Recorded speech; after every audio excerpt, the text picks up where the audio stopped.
Naissance du pèlerinage de Compostelle. En 768, à la mort de son père, le roi d'Asturie, Fruela Ier, son fils Alfonso, le futur Alfonso II, n'avait que 9 ans. Il fut envoyé en sécurité à Samos, au monastère de San Julián de Samos, sur le Camino. Ce monastère, qui datait du VIe siècle, fut abandonné lors de la conquête musulmane et réactivé après la reconquête de la Galice par Fruela Ier. En 792, après l'abdication de Vermudo Ier, Alfonso II prend le trône du royaume des Asturies et déplace sa capitale à Oviedo. Il attribua une protection royale au monastère de San Julián de Samos, qui devient un très important monastère de l'Espagne médiévale. Roi guerrier, il consolide ses frontières et mène même une expédition de pillage jusqu'à Lisbonne, loin en territoire musulman. C'est sous son règne, probablement entre 818 et 834, qu'un ermite nommé Pelayo trouva près d'Iria Flavia, en Galice, un sarcophage de pierre dans un ancien cimetière romain, compostum en latin, origine possible du mot Compostelle. Un rêve lui avait indiqué cet endroit comme étant le lieu de sépulture de l'apôtre Jacques, fils de Zébédée, dit Saint Jacques le Majeur. La date de 813, souvent invoquée par de nombreux auteurs, est peu crédible, car au moins 3 documents datant de cette époque précisent que la découverte du tombeau survint sous l'épiscopat de Théodomiro, évêque d'Iria Flavia, entre 818 et 847. On a d'ailleurs retrouvé la pierre tombale de Théodomiro sous la cathédrale actuelle de Compostelle, et elle a été relocalisée dans son aile sud. La date de 813, que l'on rencontre encore dans la littérature de nos jours, semblerait avoir plutôt été forgée pour rendre crédible le mythe de Charlemagne en tant que découvreur du corps du saint, l'empereur étant mort en 814. De toute façon, la présence du corps en Espagne est peu compatible avec les évangiles qui mentionnent que Jacques fut décapité en Judée sous Hérode. Mais la présence, réelle ou non, de reliques d'un saint aussi important que Saint Jacques en Galice est un atout qu'il faut mettre en valeur. Alfonso II fera le voyage d'Oviedo à Santiago pour honorer les reliques du saint et, dès 835, fait construire une église sur les lieux et déclare Saint Jacques patron et seigneur de toute l'Espagne. En accord avec le pape Grégoire IV, il autorise l'évêque d'Iria Flavia, duquel dépend Santiago, à y résider en 840. Le culte de Saint Jacques se serait rapidement répandu et on prêta au saint un rôle essentiel dans la lutte contre les forces musulmanes, notamment lors de la bataille de Clavio, qui serait survenue en 834 ou 844 selon certains. Lors de la bataille, Ramiro Ier, roi des Asturies, aurait vaincu les musulmans grâce à l'intervention de l'apôtre Saint Jacques lui-même, venu en renfort avec son sabre et son cheval. Par la suite, Ramiro Ier, reconnaissant envers le saint, aurait donné l'ordre de verser un impôt en blé, le voto de Santiago, pour l'entretien des chanoines de Santiago. Il semble bien que la bataille de Clavio soit aussi un mythe. Tout d'abord, en 834, c'est Alfonso II, comme nous l'avons dit précédemment, et non Ramiro Ier qui règne sur les Asturies. Alfonso II meurt en 842 et en 844, date alternative donnée par certaines sources pour la bataille, il n'est nulle part mention d'une grande bataille à Clavio par les chroniqueurs de l'époque lors du début du règne de Ramiro Ier. Il n'y avait non plus certainement pas de chanoines à Santiago en 834, puisque la première chapelle n'y fut érigée qu'en 835. Il apparaît que le voto de Santiago, que soutient la légende de Clavio, origine d'un faux document, forgé entre 1155 et 1175 par un chanoine de Santiago, Pedro Marcio. Il aurait modifié un document datant des environs de 934 et attribué à Ramiro II, le roi des Asturies à cette époque.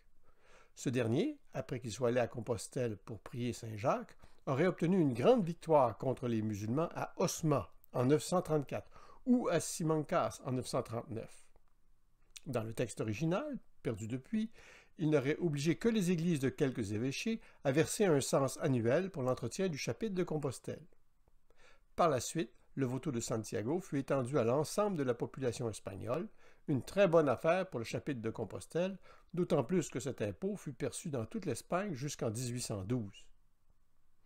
Sur le Camino, c'est à Logroño, sur le fronton de l'église de Santiago el Real, où on voit de façon la plus directe les deux représentations du saint. En haut, on voit le saint en matamor, de l'espagnol matar, tuer, et moro pour mort, de tueur de mort, et en bas, le saint en habit de pèlerin. Les mythes ont la vie dure et voyagent parfois très loin dans le temps et dans l'espace. Dans le petit village de Santiago de Atitlan, au Guatemala, le 1er janvier, les habitants promènent hors de l'église la statue de Saint Jacques en matamor. Cette coutume est d'autant plus étrange que le saint est bien blanc et à cheval, comme les Espagnols qui ont conquis ces pays sur les Autochtones. Ces derniers ont le teint bien foncé, eux, comme les morts que le saint écrase avec son cheval. C'est Ordoño Ier, roi des Asturies et fils de Ramiro Ier, qui créa le titre de comte de Castille, qu'il confia à Rodrigo de Castille, avec la responsabilité de défendre les frontières est de son royaume.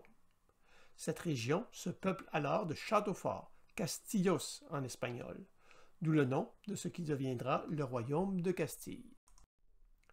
C'est son successeur, Alfonso III, roi des Asturies, qui charge le comte de Castille, Diego Rodriguez, surnommé Porcelos, d'étendre ses terres à l'est du Léon.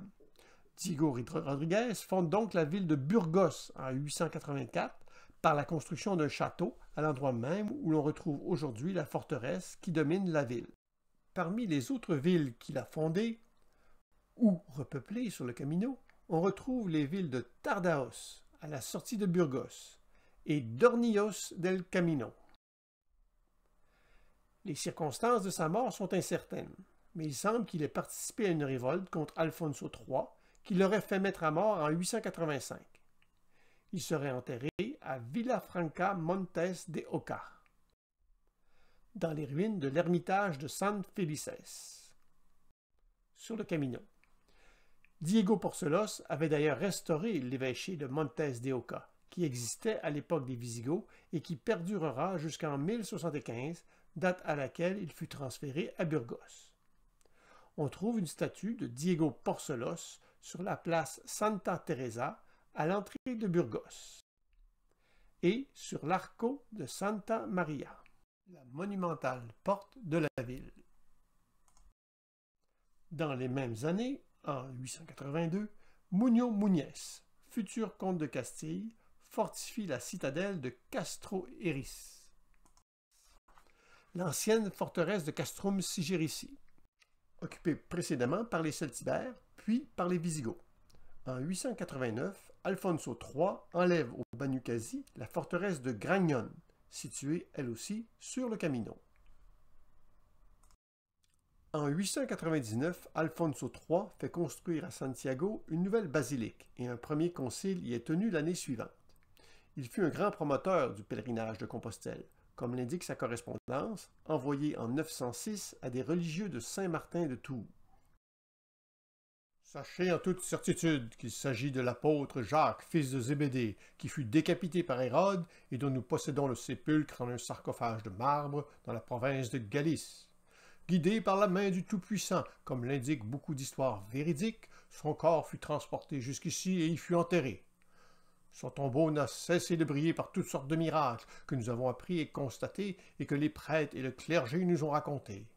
Car la façon dont il fut décapité par Hérode, porté jusqu'ici et enterré, l'époque et la manière dont cela se fit, nous en trouvons témoignage évident dans les lettres véridiques de nos prélats, l'histoire de nos pères et la parole de beaucoup de gens.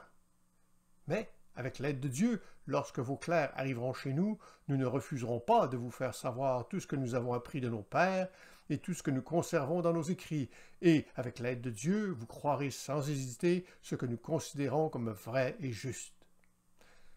Et parmi la liste des miracles cités par Alfonso III, il mentionne « Les démons sont pris au piège, la lumière est rendue aux aveugles, la marche aux boiteux, l'ouïe aux sourds, la parole aux muets. » Ces miracles semblent encore attirer les pèlerins modernes, car on trouve encore beaucoup de boiteux sur le Camino. Le premier texte mentionnant le pèlerinage d'un évêque étranger à Compostelle date de 951. On le retrouve dans le prologue d'un manuscrit retranscrit du livre De Virginate, écrit par saint Ildefonse, l'évêque de Tolède et contemporain de saint Isidore. Dans ce texte, le copiste Gomez, un moine du monastère d'Albelda, qui fut un grand centre culturel situé près de Logrogno, précise avoir donné le manuscrit à Godescalc, évêque du Puy-en-Velay, en janvier 951, lors de son retour d'un pèlerinage à Compostelle. Une miniature dans ce manuscrit montre le moine présentant son œuvre à Godescalc. C'est ce premier pèlerinage d'un évêque étranger qui serait, entre autres causes, la raison de la popularité du chemin du Puy-en-Velay, même si Godescalc lui-même ne l'a peut-être pas utilisé. Un autre document, daté de 1124, prétend qu'en 883, Gilon de Tournus, évêque de Langres, fit don à l'abbaye Saint-Pierre de Bèze des reliques de Saint Prudent, provenant d'une chapelle de Narbonne qu'il visita lors d'un pèlerinage à Compostelle. Cependant, le document de 1124 est une copie d'un autre document daté de 889 qui mentionne bien la donation, mais qui ne parle pas de voyage à Compostelle. À la fin de sa vie, en 909, Alfonso III doit faire face à une autre révolte dirigée par un de ses fils, Garcia, et Muno Muñez, le comte de Castille. L'année suivante, Alfonso meurt à Zamora, mais l'histoire veut que son corps fut initialement déposé dans l'ancienne cathédrale d'Astorga, maintenant disparue, dans un sarcophage paléochrétien découvert à San Justo de la Vega, à quelques kilomètres avant Astorga sur le Camino. Ce très beau sarcophage de marbre blanc, surnommé le Sarcofago de Astorga, est daté des environs de 300 après Jésus-Christ, et il aurait été fabriqué à Rome. Sous le règne de Vermudo II, le corps d'Alfonso III fut déplacé à Oviedo par crainte des raids du calife Al-Mansour, nous y reviendrons plus tard, qui attaqua à plusieurs reprises et détruisit effectivement Astorga dans les années 980. Le sarcophage resta cependant à Astorga jusqu'en 1869, date à laquelle il fut envoyé au Museo Archeologico Nacional de Madrid. On peut trouver une réplique de ce sarcophage au Museo Catedralico d'Astorga. On y trouve également l'Arqueta de San Genadio, un coffret offert par Alfonso III à l'évêque d'Astorga, San Genadio, son fils ou son cousin. Ce coffret, plaqué en argent, est un très bel exemple d'orfèvrerie pré-romane.